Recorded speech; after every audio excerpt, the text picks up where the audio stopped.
বন্ধুরা, এই যে ঘরটা ভাঙবো ভেবেছি, অনেকদিন ধরে রাখা আছে, কিন্তু ভাঙবো বলে ভাঙা হচ্ছে না।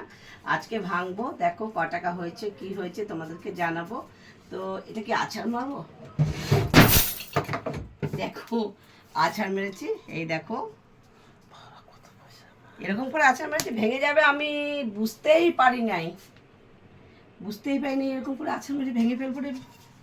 দেখো এবারে পয়সাগুলো, এই এই ঘরটা অনেক দিনেরই, প্রায় 4-5 বছর ধরে রাখা ছিল। তাহলে